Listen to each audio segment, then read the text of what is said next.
Parag Khanna is a fellow and the director of the Global Governance Initiative of the American Strategy Program at the New America Foundation. He was most recently the Global Governance Fellow at the Brookings Institution. He has worked at the World Economic Forum in Geneva, Switzerland, where he specialized in scenario and risk planning, and at the Council on Foreign Relations, where he conducted research on terrorism and conflict resolution. In his book, The Second World, he examines the intersection of geopolitics and globalization. Please join me in welcoming Parag Khanna.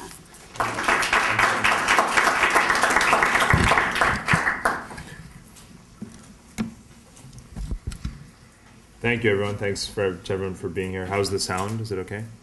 Okay. Thanks. Well, I want to begin, of course, by explaining why I wrote this book that we're discussing this evening, called The Second World. And as was mentioned, it's about the intersection of geopolitics and globalization. Let me explain very briefly why it is that those two topics interested me before I got started on this project a couple of years ago. It seemed to me, this was about 2005, I was at, I hope that's not my fault. No, it's not, but I'll just turn this off anyway. Sorry, I'm having a Giuliani moment. There we go. Okay, so a few years ago, one could browse bookstores here or anywhere and find that there was an increasingly prominent literature on the growing role of China in the world, and the notion that China would dominate the 21st century and America was destined to be gobbled alive, and everyone else too. And you started to see a lot of that, and the titles continue to come out every single week.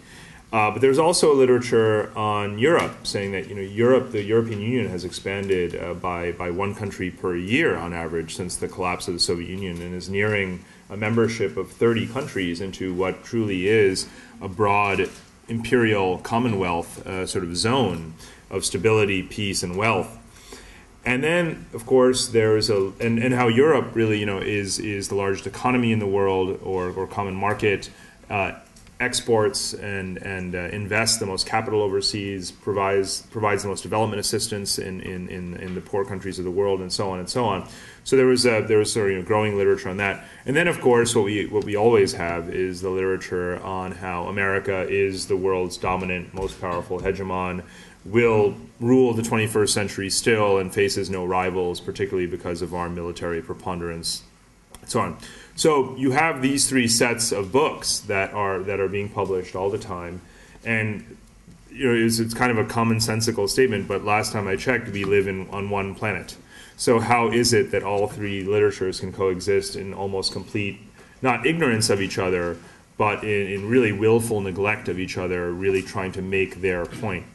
So I wanted to address this somehow, and I wanted to write a book about an unbiased look at all three powers at the same time, while also, of course, bringing into account Russia, Japan, India. How do you deal with all of them? So there's that standard realist kind of motivation for looking at the transformation of geopolitics today in the post-Cold War world, which is still obviously a very fruitful area of inquiry, and this book is only one sort of small contribution to that.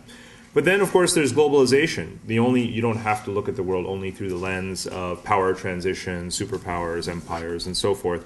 Tom Friedman and everyone else writes about globalization, global integration, interdependence, and also about the socioeconomic aspects of globalization. Winners and losers in the global economy. And are we really achieving one world, and so on and so on. And so one can write books, and obviously there's many that have come out at the same time, that focus really purely on globalization, and not about conflict, not about empires, not about the rise and fall of superpowers and civilizations and so forth. And that globalization literature also talks not only about divides globally, sort of winners and losers, haves and have-nots, first world and third world, but also about divides within countries. In other words, how is globalization leading to elites capturing a greater share of resources in the world, the rich-poor gaps widening in certain areas, and so on. That's my desire to bring together the geopolitical aspects of what people were commenting on on in the world and the globalization aspects. Again, it's one world. All of these things are happening, but everyone's taking a little slice of the picture, and I wanted to do something somewhat integrated.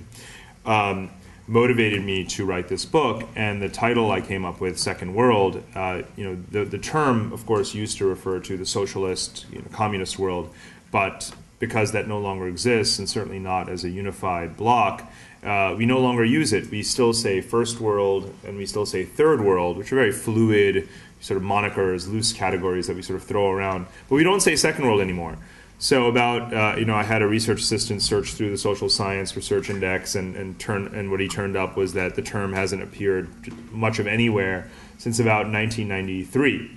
So I said, perfect, let me just sort of reinvent this term. And anyone who's under the age of, say, 30 probably hasn't even really heard it in any case at all. So I thought I would reappropriate this title. But, of course, I wanted to redefine it. And I mentioned earlier that there's an increasing focus on how globalization is creating divisions within countries, making them both first world and third world seeming at the same time. Capital cities that have a lot of wealth, but countrysides that are poor and dilapidated and seemingly backwards. Again, first world, third world at the same time, coexisting in the same country. And I started to ask, is it more important to think of a country as a unified whole and a sovereign territory, or to think about how schizophrenically divided so many countries are within themselves, and whether or not that isn't the sort of the big picture trend that's happening alongside all of these shifts in polarity and great power and superpowers and so forth. So that's how I sort of came up with the title Second World, because I wanted to really focus on all these places that are internally divided. But the way to bring it into one framework, I thought, wasn't just to sort of, write a book that says, okay, chapter 1, geopolitical change, chapter 2, globalization, chapter 3, these countries or this continent or this region. That would have been just a lit review, and it would have been fairly boring. So I said, what I want to do is what I've spent a lot of my life doing, and that's just travel. So I more or less packed up from Brookings, and I spent about 2 full years almost entirely outside of the country, and I went to about 40 countries in 5 regions of the world, and the book is structured along those regions. And so I began in Eastern Europe, or sort of what I call the West's East, from the Baltics and Ukraine through the Balkans, across Turkey to the Caucasus to the Caspian Sea. And then I went into Central Asia to every single country that ends in Stan, and those are the countries that are hard to spell. And then I went to Latin America, mostly focusing on South America. And I spent quite some time in Venezuela, Colombia, Brazil, Argentina, and Chile. And then I spent the longest amount of time for this book in the Middle East, or as I call it, the so-called Middle East, because the term makes decreasing amounts of sense to me, and I'll explain why.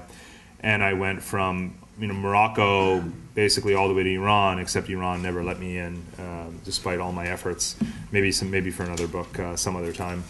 And I sort of spent about 6 months in that part of the world. And then the final section of the book covers East Asia, which I spent the most time in Malaysia, Indonesia, Thailand, and so on. And I wanted to, and the more you travel, the harder it gets, to synthesize these different intellectual avenues, the geopolitical stuff, the globalization ideas, and the internal sort of analysis of countries where there's so many domestic factors that may not seem to have anything to do with great power rivalry or multinational corporations and forces, but just what is happening in that place at that time. So I had this sort of basket of theoretical underpinnings. But the approach, as I just described it, was entirely aesthetic, as I call it. I just traveled. My strategy was to just collect observations, judgments, perceptions. I talked to as many people as I could. When you're in the think tank or academic environment, or in Washington, you can quickly get access to a lot of people. So I had no trouble meeting with prime ministers and ambassadors and whatnot in various countries, but that was always the kind of just the tip of the iceberg. I would go to countries and basically not leave until I felt like I had the story. I would spend the first couple of days going through the kind of stock meetings that were prepared for me through contacts, But inevitably, someone says, "Oh, you're interested in this? Well, you have to meet my cousin who's running this company. You have to meet this contact of mine who's in this ministry." And I would just stay and keep on talking to people, keep on interviewing people, until I felt like I had the picture and where the kind of marginal value of interviewing more people sort of ran out. So some countries, I spent a few days. Countries like Turkey and Egypt and Brazil and elsewhere, I would spend a month or more. And certainly in China, I spent an entire summer in order to feel like I had the picture. So again, there wasn't a strict sense of, okay, I'm going to interview these diplomats and these foreign ministries, and I'm going to ask them this stock set of questions. I wanted to form an aggregate picture and view these countries and tell the story of geopolitical change and globalization, which could be told from sitting in an office here at the University of Chicago. I wanted to tell it through the eyes of these countries. Because for me, these are the sort of, I chose what I believe are the countries that are most pivotal for shaping the balance of power and globalization in the 21st century. And I did conclude in the end that there really are these three imperial systems. And I think, it's easy to caricature what I've written and say, okay, he's just taking 19th century European geopolitics of territorial rivalry among powers fighting either in Europe or over colonies and extending that to the global domain. But geopolitics today exists within this framework of globalization. Competition isn't always about territorial conflict. It is certainly about resources, but influence takes so many forms in an integrated, globalized world.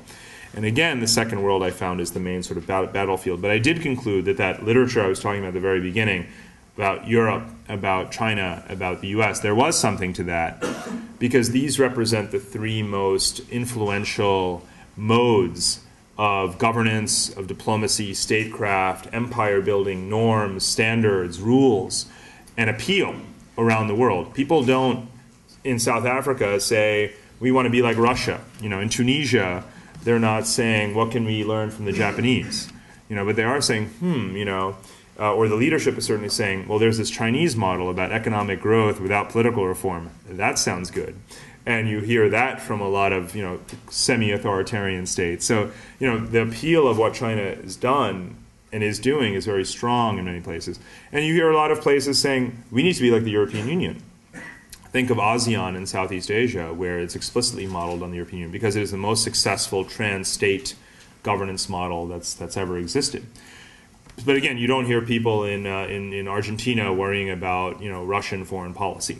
So Russia is no longer there in that top tier of sort of superpowers, and Japan maybe came too early. There was in the 1980s, the literature was of course about Japan, but not so much anymore. And India, I don't believe, is sort of there yet. It isn't where China is. And because China has had that first mover advantage, particularly in Asia, and risen to this rank of superpower, at least in my view, it makes it increasingly difficult for India to compete because everything that it wants to do, China is already sort of doing. So for me, the big three, as I call them, remain, or are going to be for the next decade or more, China, the European Union, and the United States. It's not to say, again, that Russia, India, and Japan aren't important. It's that I consider them balancing powers rather than superpowers. A superpower has to have global influence. And the European Union has that through its financial and diplomatic clout, obviously not its military. And China increasingly does as well, and certainly the US does. So those are the big three, and they meet this criteria for being a superpower, that global influence. Others simply do not anymore or not yet. And the term I use to kind of describe this phenomenon is the geopolitical marketplace. It's a marketplace in which countries are now starting to choose what model they find most appealing to them, who they most want to ally with and draw resources from.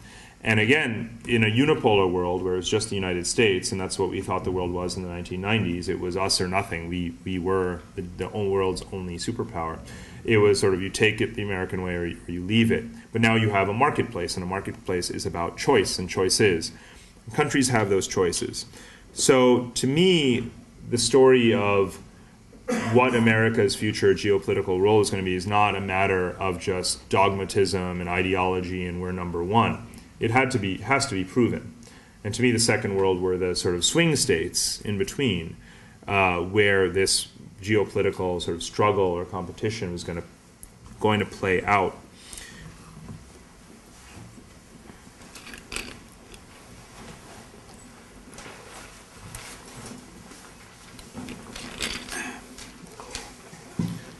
So I want to talk through a couple of quickly summarize in a way a couple of the more interesting examples of how globalization, geopolitics, the internal divisions of countries are all sort of meshing together in this very fuzzy and complicated way, which is the sort of style I use in the book, is to sort of give country by country kind of biographies. I call it almost sort of psychoanalysis of countries.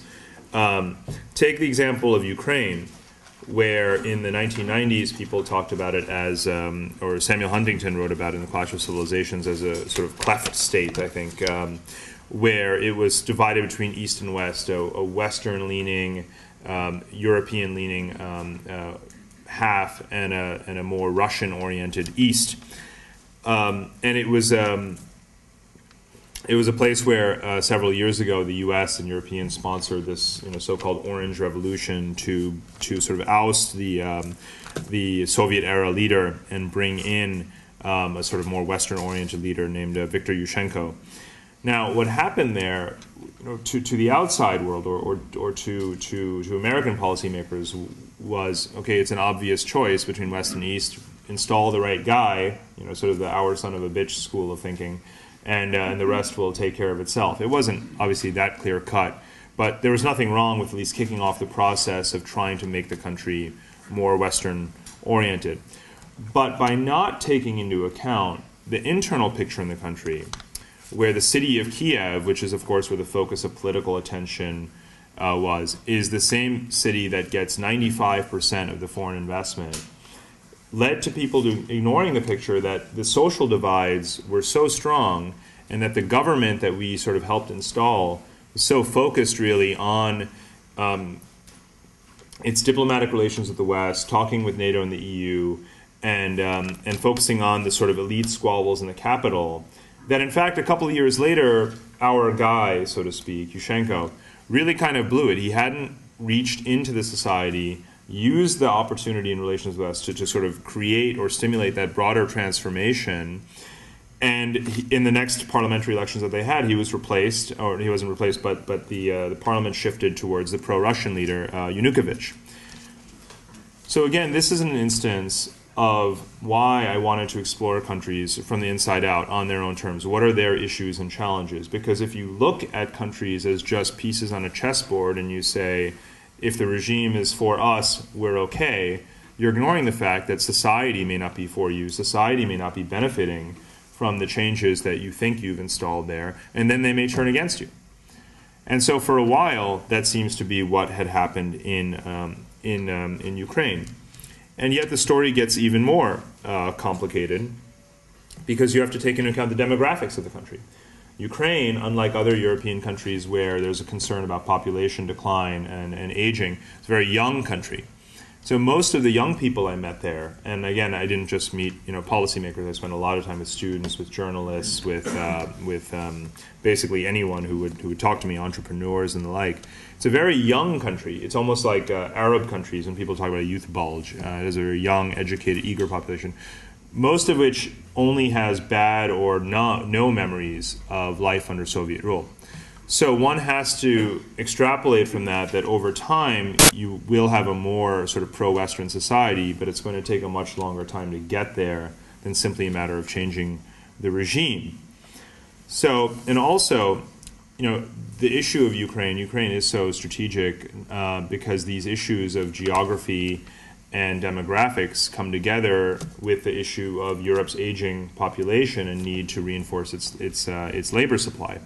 All of these things tie together because Europe, some people say, is dying. It needs people. Ukraine has people.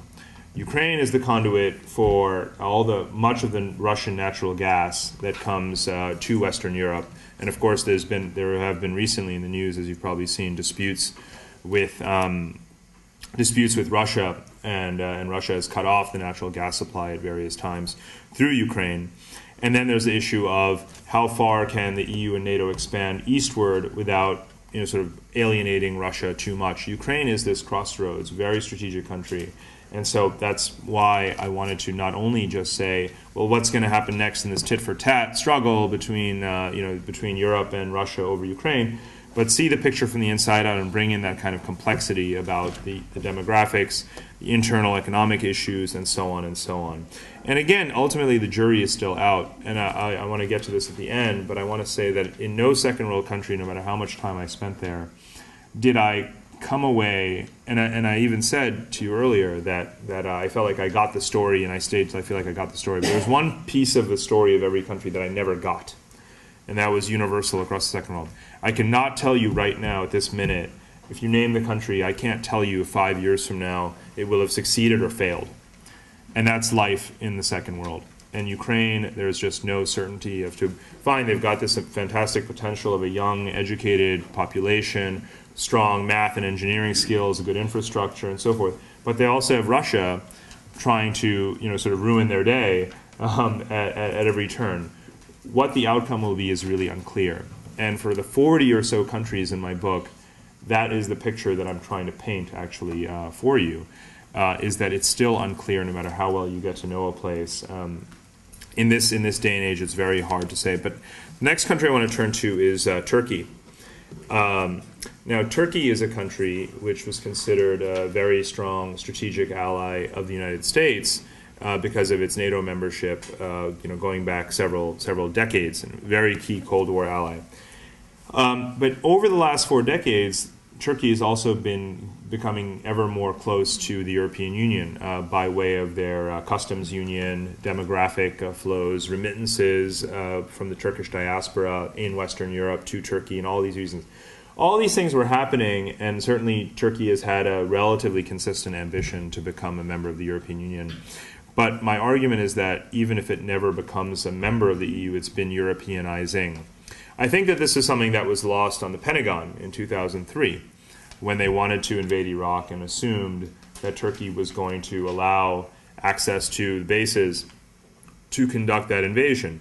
And as you all know, what happened after a very sort of gut-wrenching parliamentary debate and a lot of back and forth is that Turkey ultimately said, no thanks. You're not going to be able to do it from here.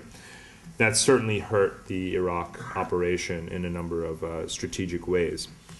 So the miscalculation over Turkey, again, is one of those issues where you can look on the map and you can say, there's Turkey, it's a member of NATO, we're America, Turkey's our ally, we need to conduct a war, and we don't need to, we certainly don't need to, didn't need to, but we are going to invade a country that Turkey borders, therefore they will be on our side. Obviously it didn't play out that way. Would it not have been more helpful to have a better understanding of domestic dynamics in Turkey? A phenomenally complicated country, which has a strong, military presence, a strong military component to its governance, which the U.S. obviously relied on support from, but obviously a blossoming civil society and media that has its own vision for what a more liberal Turkish state should be like, a political class that sort of, looks multi-directionally and has its own agenda, and then, of course, a growing Islamist political presence, the AKP, which is presently, in fact, in power, which, despite being Islamist, is also pro-European for a variety of reasons. So again, extraordinarily complicated landscape, which I don't think that we sufficiently appreciated, and therefore our decision-making was hurt. Now, the interesting thing about Turkey, in the end, again, because this fundamentally is a book about geopolitics, even if it's told through sort of, country biographies, is that what's happening in Turkey is not that Turkey is necessarily just going to cave into the European Union eventually and do everything they want. What's happening is that Europe's very deep engagement with Turkey, billions of dollars in investment, all the tourists, most of the tourists in Turkey are European, all of the deep engagement in its political reforms and changing of its laws, all of those things are actually making Turkey a stronger state, making it a more confident state. So what I described in my book is that ultimately what Turkey is becoming is not a country that's loyal exclusively to Europe and no longer the United States. And again, it's not this 19th century game of, okay, we switch from one, we jump to the other, or the Cold War game where it's, okay, we'll bounce between the US and the Soviet Union. What Turkey has decided to do is what I call to be more neo-Ottoman. So I call it neo-Ottomanism is the phenomenon that's happening. This increasingly confident Turkish state is going to do things its own way. It's going to continue to take money from Europe. And because it has become, by way of the Baku-Ceyhan pipeline from Azerbaijan, the conduit for a very important percentage of Europe's energy supply, they know that rather than Turkey forever kowtowing to Europe and sort of bowing to Europe, instead Europe needs Turkey. So again, the second world is important not just because these are swing states between superpowers, but because they have a mind of their own. And no country better exhibits the trait of having a mind of its own than Turkey. And so what I try and do is explore that dynamic, and because it is perennially, for thousands of years, been one of the most, obviously strategic territories and areas in the world, it's very important to understand this notion of neo-Ottomanism and Turkish psychology or geopolitical psychology in the 21st century. And if Europe is going to be a superpower, as Turkey becomes more powerful, it's actually going to have to be what I call a Euro-Turkish superpower, because Turkey will never be sort of tamed and subdued. And that's one of those second world traits that I found more and more countries saying, because globalization and relations with great powers are bringing us vast resources, we now have the power to do things our way. So the notion that America just calls the shots doesn't really hold, not just because China is powerful and Europe is powerful and Russia is more powerful, but also because the second world is itself very powerful, country by country, and in the ways that they sometimes work together. So obviously I'm not going to run through every country in the book, but I want to point out just some observations about a couple of regions more broadly, and some of the contrasts that I sort of picked up along the way. If you think about South America, which has been considered so strategically irrelevant in a way recently that I for one, had to fight to actually keep that section in the book, because they were like, well, Latin America? Who really cares about Latin America? I was like, no, it's important, trust me. I had never actually been there for all the traveling I've done in my life, but I had a sort of hunch. Again, looking at Chinese activity there, looking at the rise of leftist movements and Hugo Chavez, I felt that if you take the picture, and globalization bringing Latin America's resources, vast natural resources, think of Brazil, closer to global markets than ever before, there's a very strong case to be made that Latin America is in fact geostrategically significant in ways that people have just completely ignored. And Brazil-China relations are probably the best embodiment of that. Their trade has grown by multiples that are just astronomical. And of course, China needs the beef, the milk, the soy, the timber, all these things that Brazil has. And also, of course, Hugo Chavez has oil, and most of it goes to the United States. But what does he say sometimes? He's like, we're not going to send you oil anymore. We're going to route it all to China. China didn't tell him to say that, but it gives you some picture of the way in which even Latin American countries, which we think of as falling under the Monroe Doctrine, that's 200 years old now almost, don't seem to respect the Monroe Doctrine all that much, do they? And so I titled that section of the book The End of the Monroe Doctrine, because it really is over. Globalization has killed it. China has killed it. Chavez has killed it. Even when Chavez goes, which could be sooner, could be later, the awakening that Latin America has experienced, which is not necessarily anti-American, but it's more about just saying, we can stand up, has really meant that we have to think very differently about the notion of American hegemony and dominance, not just globally, which is the macro message of my book, but in our own backyard, Latin America. So it's better to recognize this now than when it's too late. And really the most fundamental reason why Latin America is important strategically is because when we talk about energy interdependence and the need to become more competitive and economically with respect to Asia and so forth, the answer is not with the answer fundamentally is with Latin America. The Western Hemisphere, from the Arctic through Canada and the oil resources that they're discovering there, Mexico, in the Gulf of Mexico, Venezuela and Brazil now has discoveries of oil and gas that may be greater than Venezuela, and so forth. The United States could potentially be totally independent of energy demand from the Middle East.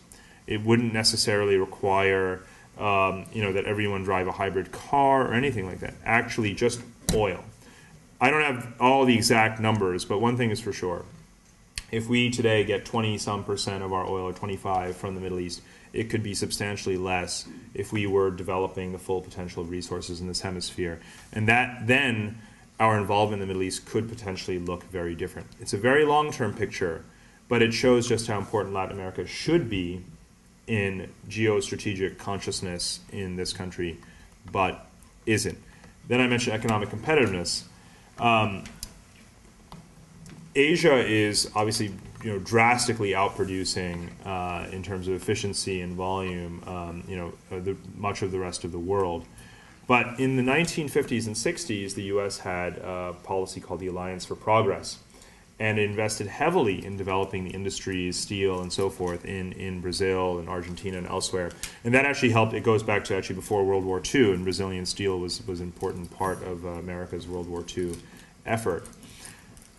Today, if the U.S. were to do the same thing, because of the low cost, labor costs and so forth, and the potential productivity gains from technology investment from America in Latin America, the Western Hemisphere, again, particularly South America, could become more competitive with Asia than it has been, and U.S. firms would have greater leverage there than they potentially do in other regions where capital markets and indigenous industries and companies are coming up very strongly, and where America's share may not be as great in the future, but it certainly could be a very high share and a profitable share in Latin America.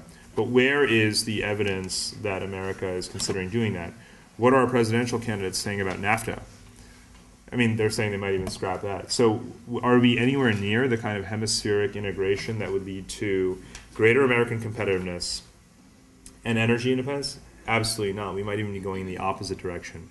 So Latin America, far from being geopolitically insignificant, might actually be the crux of what could really save the U.S. down the road in a variety of ways. And again, geopolitics is fundamentally about geography. So this should all make perfect sense, for the U.S. to think about its own geography and how to capitalize on its geography in order to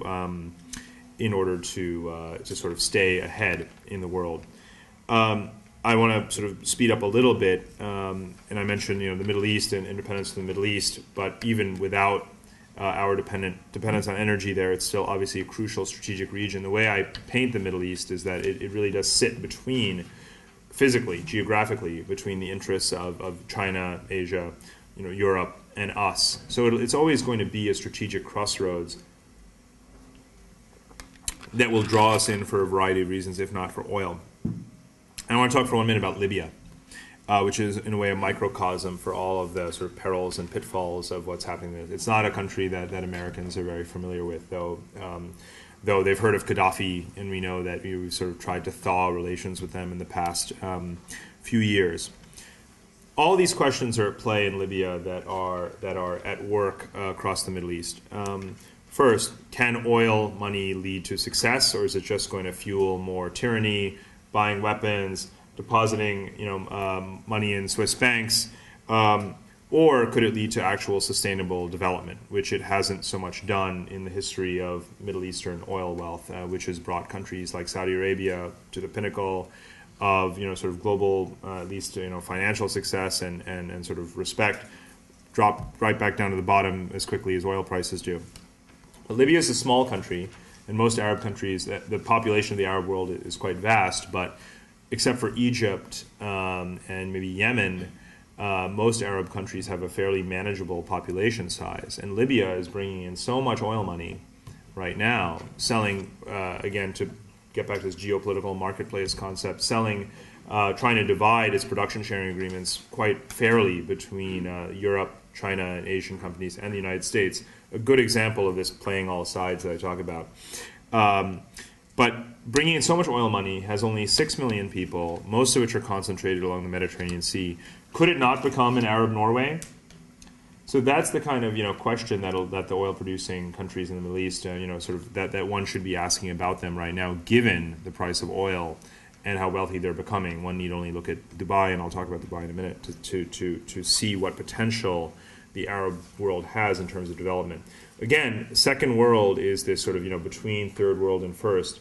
The Arab world is considered depraved if you read these human development reports. It's as if it's condemned to the Stone Age forever. But the Arab world, because of oil and geography, has all the money and all the resources it will ever need to develop itself. It could now buy its way to success. The third world can't do that. Most of Africa can't do that. So it's really a litmus test. But then the second level of or layer of issues or challenges or questions out there for the Arab world is also found in Libya, which is strongman rule. Gaddafi has been in power as long as most of us have been alive. He seized power in a coup in 68 or 69 and hasn't let go since. And he's old and often senile, but still maintains a very strong grip. He's not the only one. Again, just like you have oil wealth coming out of Arab countries, you have this generation of strong men. What is going to happen to Mubarak, who is even more frail than Gaddafi, and the various kings across the region, such as the Saudi royal family and so on? So you have this generation of leaders who ideally are passing power to their sons, and that's happened in some countries. But this notion of maintaining family isolated hereditary rule is certainly a key factor in trying to understand what the future is of Arab countries. And again, this is something I find across the second world. You can have lots of oil, but then you've got this one ruler or success can sort of hinge on whether or not one leader becomes a force for good or a force for sort of holding society back. So Libya is kind of a microcosm for the region and its challenges, and where it all sort of comes together in the Arab world is, as I mentioned earlier, Dubai. Dubai is people are talking about it more and more in this country, but I'm not sure people quite understand just how significant a phenomenon the city of Dubai is. It is the Arab world's first major, truly global city.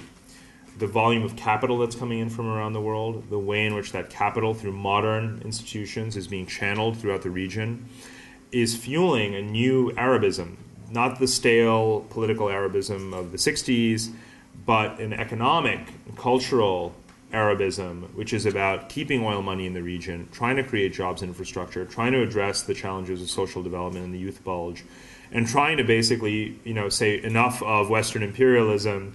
We've got the money to try and do this on our own, and we're going to try and sort of fend you off. That's a mix of rhetoric and analysis that I just gave you. But the money is there. Dubai is the place, one of the places where it's all being sort of filtered out and through. And Riyadh is as well, by the way. Saudi Arabia still represents something like 40% of the total economy of the Arab world.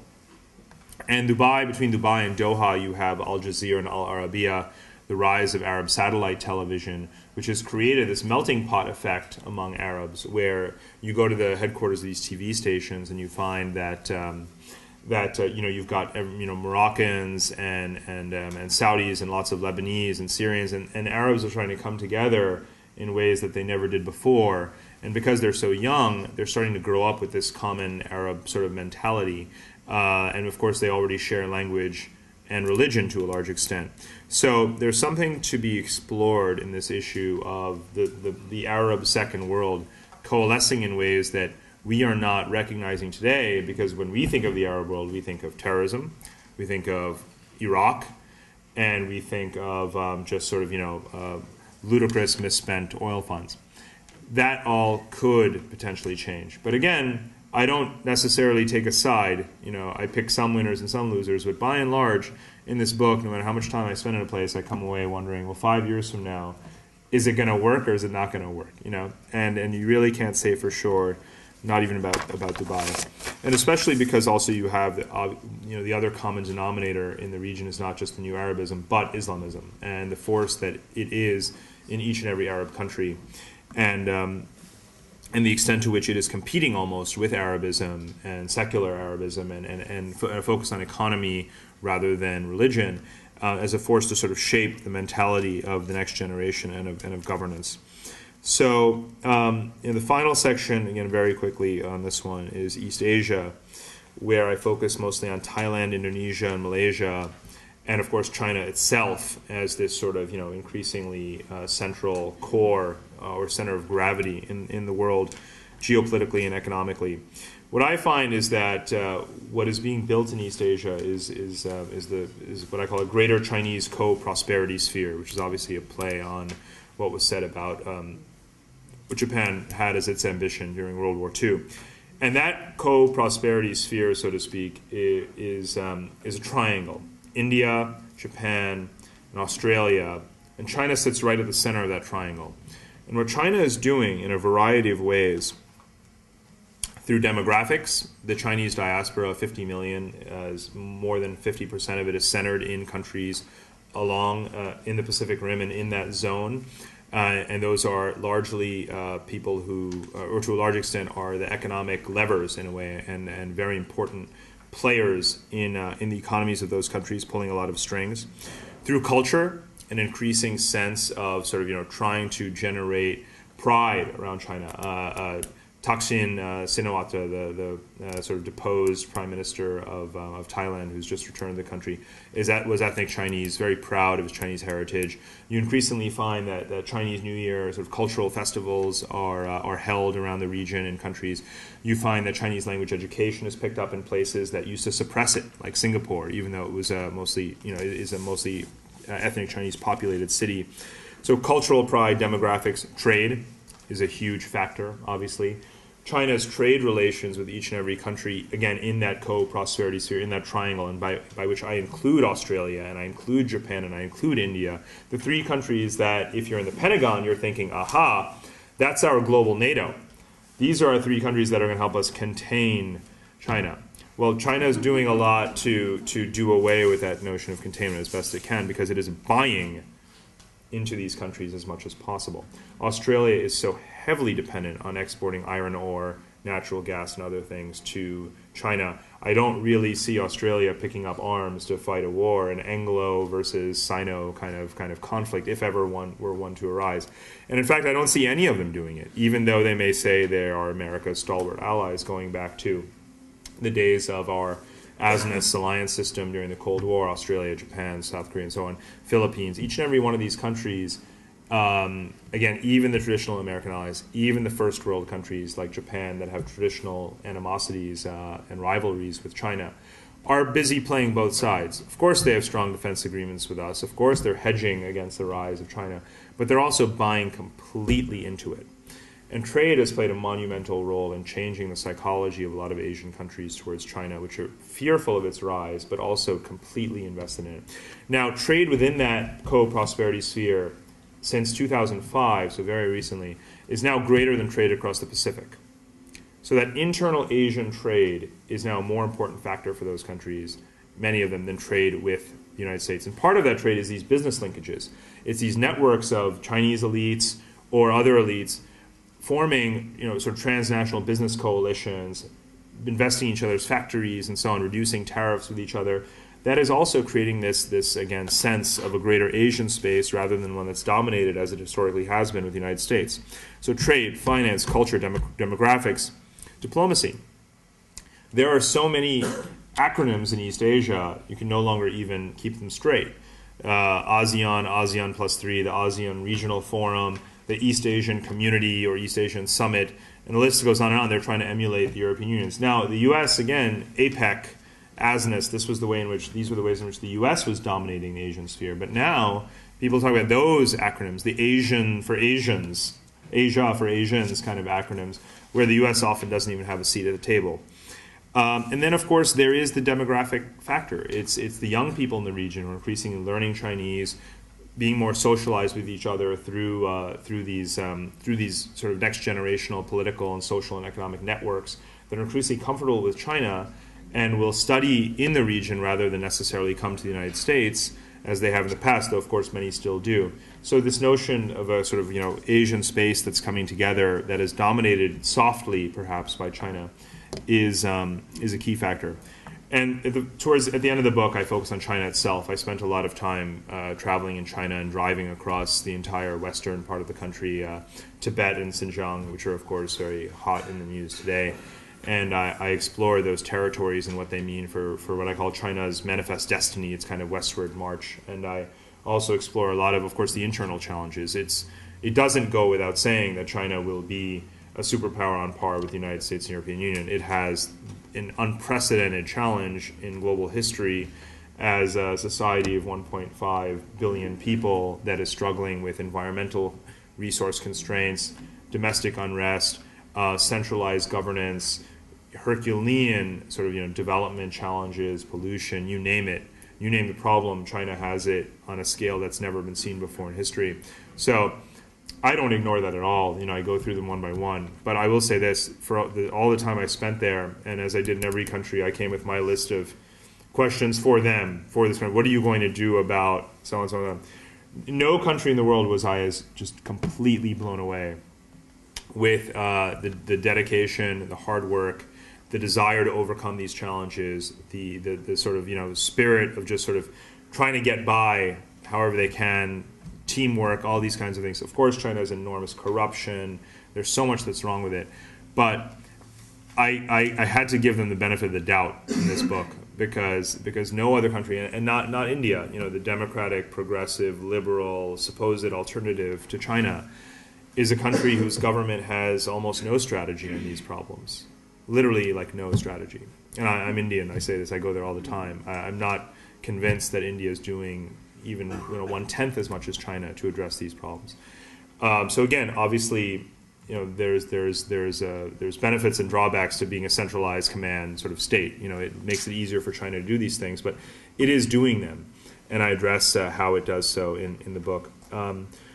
Really, just to wrap up, the lessons I came away with, as I said at the beginning, the U.S. actually doesn't have any automatic allies or friends in the world. You can't just say we run the world. You have to prove it. The second world countries are the places where this future of our global position and leverage and diplomatic clout, that is where it is being tested, country by country. It is Turkey where it's being decided. It's Kazakhstan where it's being decided. It's Venezuela and Brazil, Saudi Arabia and Iran and Malaysia. If you want to know if America is going to dominate the 21st century, the answer to the question is not in Washington. It is in those countries, each and every one of them, one by one. Because without having strong relations with them, we, a country sitting on the other side of the world, from the world we're trying to run, it's just not going to work. And the other lesson, again, to emphasize is that these second world countries are benefiting from globalization in many ways, and they want to do things their own way. So the term that I use is not alignment in the sense of having countries tilt towards us and away from others. It's multi-alignment. It's countries that are saying, yeah, we'll take investment, like Iran. We'll take investment from the Europeans. We'll take a lot from the Chinese and sell a lot of gas to them, and Russia will build our nuclear power facilities, and that way we can sort of fend off the United States for as long as possible. So it's countries playing all sides. It's Saudi Arabia, very strong traditional U.S. ally, now sort of selling more oil to the East, to East Asian countries than it does to the United States, buying weapons from China, stronger trade relations with India, free trade area forming between the European Union and the GCC countries. Saudi Arabia playing all sides. Every second world country is not aligning, but multi-aligning. And that's what this geopolitical marketplace is all about, is saying, I don't need to be just your friend, America. I'll be friends with everyone. So the final kind of piece of the puzzle is, where do we go from here? How do you avoid conflict from breaking out between three increasingly confident global powers like China, the U.S., and the European Union? And the answer I find is that it's because it's not a traditional game of just conquering territories and fighting traditional military battles as such. You have to look at the diplomatic agenda of climate, poverty reduction, of reconstruction in post-conflict areas, counterterrorism, all these major issues on the agenda, and you have to rebalance the division of labor or the burden sharing, and try and create some kind of equilibrium where America doesn't feel like it has to be global cop and do everything when in fact it can't, and when in fact our remedy for certain problems like climate change is certainly not the preferred one globally. And have the kind of diplomatic dialogue, I call it the G3, between the US, the EU, and China on these issues. Who is really going to put up the resources where they're needed? So why won't Europe contribute more to the stabilization of Afghanistan? Why can't we potentially bring in China and the Shanghai Cooperation Organization, which it leads, into doing some small stabilization missions there and in Central Asia, as they already do, but into Afghanistan as a way to sort of create some socialization effect among these powers and build trust. So, on these key global issues, there is a huge scope for a foreign policy which we do not yet have, one that actually does reach out a lot more constructively in a give and take way to these rising powers and create some kind of division of labor so that we do not experience the kind of imperial overstretch that we clearly are suffering from. So, it is a very messy, bumpy world, not a flat world. But if we focus on those issues that we have in common with the others and with the second world, I think we can achieve that equilibrium that is going to be necessary to maintain balance and stability in the 21st century. And with that, I'll stop. Thank you.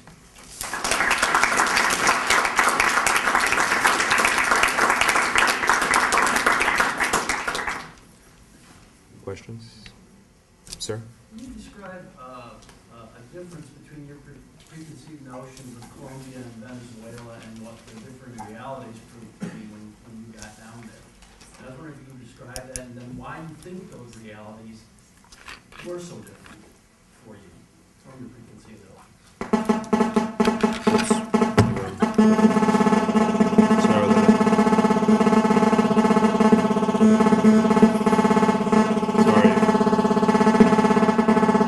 It is off. Believe it or not. Okay.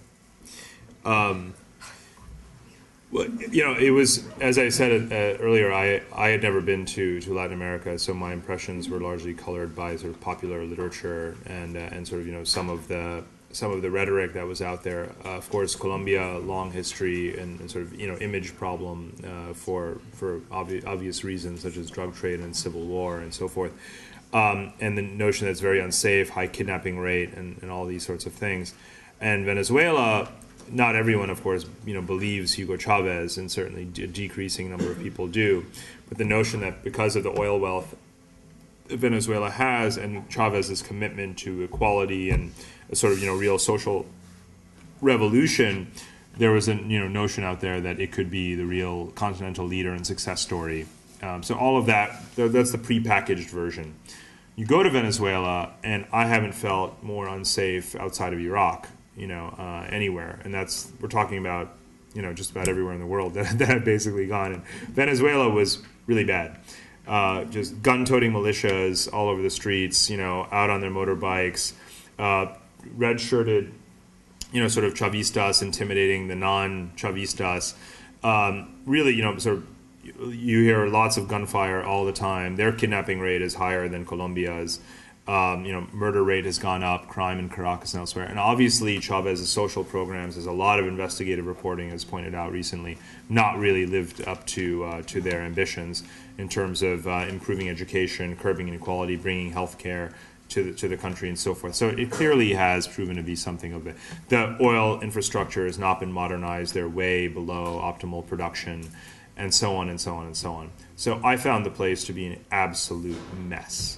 Colombia, on the other hand, obviously still has tons of problems, but I found it to be just much more sort of tranquil and manageable with a sort of it does have a relatively heavy-handed government, although it's a democratically elected one, that has a strategy that, at least when I compare it with other countries, is one that is more likely to work in terms of actually unifying the country, slowly doing away with the problem of not permanently of drug trafficking, but of the major groups that pose literally a geographic obstacle to control over the country. It has strategies such as road building, creating sort of strengthening local police forces, and all these sorts of things that seem to be, again, longer term, medium term kind of trajectories seem to be working out better for Venezuela, for Colombia's future than for Venezuela. So that, in a nutshell, is what surprised me in comparing the two countries. Yes? Security-wise, in Colombia and Venezuela, there's an issue. So security for the whites. Because even though I'm white, I come from Argentina, I'm not the right shade, whatever. But if you come to Colombia and you come to Venezuela, there is an issue there. And you like it or not, you cannot, they treat you differently. And the moment you open your mouth and you say, I'm from Argentina, then they treat you differently. But if Americans come, American passport, which I have, it's like a whole different world. Okay, and that people need to be aware of that. One of the best rules of thumb for judging a country's sort of present sort of trajectory, the health of its economy, and people's perception within the country of its stability is how many people are lined up at foreign, European or American embassies to get out and get visas to get out. Now, in Venezuela and Caracas, everyone's trying to get. They're trying to reclaim European birthrights and so on. Colombia has experienced decades of brain drain. Miami has been a haven not just for Latin Americans of all stripes, Central Americans, so forth, and Cubans, but a lot of Colombians. To get back to your question, Colombia's stock market's doing very well. There's a lot of money coming back into Colombia. Venezuela, I met plenty of business leaders who are desperate to get their money out of the country because Chavez is basically expropriating it or appropriating it. So another example of the difference between the two. I agree with everything you said about India, but I don't think we can dispute it's a very important second world state. But I got the sense in the book that you might have written a section on India and then had to take it out, or because it's almost a footnote in the book. And I was wondering if you had anything to say about India. It's complicated. As I said at the outset, I treat it almost strategically on par with Russia and Japan. It's a major swing state, but it's not a global superpower. So it is very, very important. That's not in dispute, certainly in my view, and not in the book. But obviously, you rightly get that impression, given that it gets like only 2.5 pages unto itself. And it was tricky because, I'm writing a book that's both about social economic development issues as well as geostrategic issues. On the former account, India is way behind China. It's still largely very much a third world country. It doesn't have nearly the size of middle class that China is building, and it has even more sort of, painful demographic it has a young population that potentially heralds its success as an economic powerhouse, whereas China has an aging population. But again, as I mentioned earlier, it doesn't have a strategy to actually provide jobs for that population, and so one actually has to worry about its. It has just enormous poverty, health, environmental problems, just like China does, and so forth. So there's that aspect of things, of it just being socioeconomically behind where China is, and one just has to admit that and recognize it. And then there's the strategic aspect of it being not where China is in its global reach and ambition and sort of a focus internationally. So when you put the two together, because it measures low in both of those domains, although it is sort of coming up fast, I couldn't quite give it the space that sort of China gets. Yeah. Thank you. Thank you.